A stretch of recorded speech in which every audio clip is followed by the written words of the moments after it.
The Paradox of Thrift. The first paradox is a glitch in how we think about money. The Paradox of Thrift.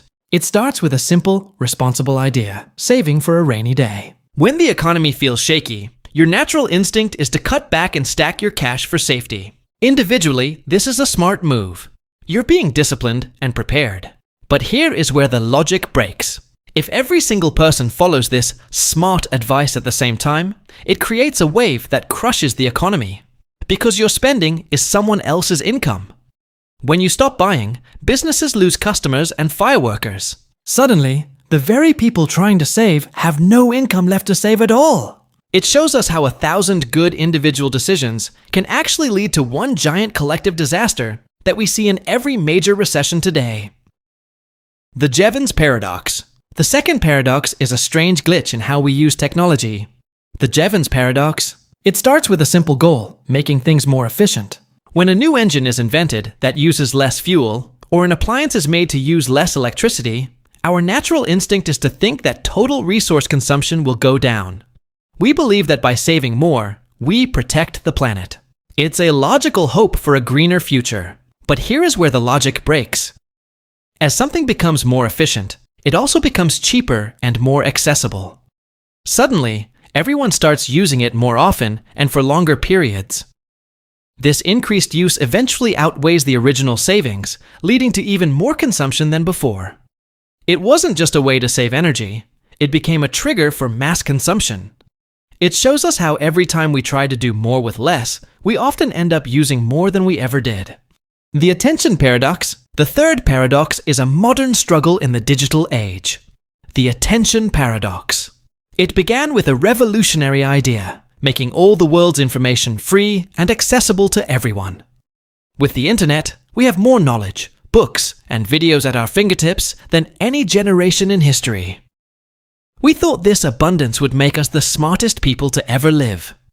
But here is where the logic breaks.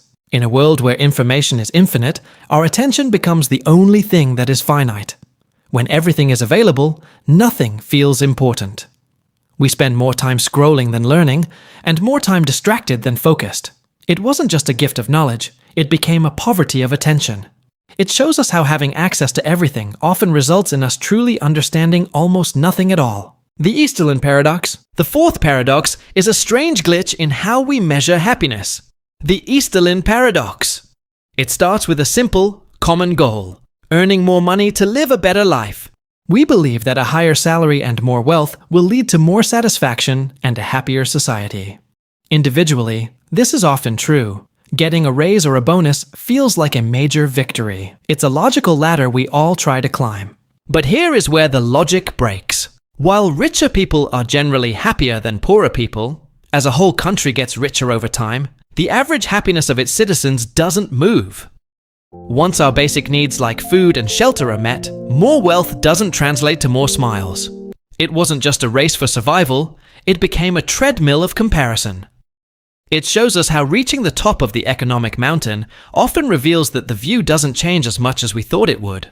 The Veblen Effect. The fifth paradox is a backward logic in the world of luxury. The Veblen Effect. It begins with a basic rule of economics. When the price of something goes up, people usually buy less of it. We look for deals, discounts, and value for our money. This is how most of the world works. It's a logical way to protect our bank accounts. But here is where the logic breaks. For luxury goods like designer bags or exotic supercars, a higher price tag actually makes them more desirable. People don't buy them for their function. They buy them to signal status and wealth. When the price drops, the exclusivity vanishes and the demand disappears. It wasn't just a purchase, it became a badge of social rank. It shows us how, for some things, being expensive is the only reason people want them in the first place. The Productivity Paradox. The final paradox is a modern frustration in our professional lives. The Productivity Paradox. It began with a revolutionary promise that computers, automation, and AI would do our work for us. We believed that as our tools became faster, our workdays would become shorter, and we would have more time for ourselves. It's a logical expectation in an age of incredible technology. But here is where the logic breaks. Despite having power in our pockets that would have outcalculated NASA in the 1960s, our actual productivity growth has stayed flat, and our work hours haven't dropped. Instead of working less, we just found more ways to fill the time with emails, meetings, and digital distractions. It wasn't just a tool for freedom, it became a vacuum for our focus.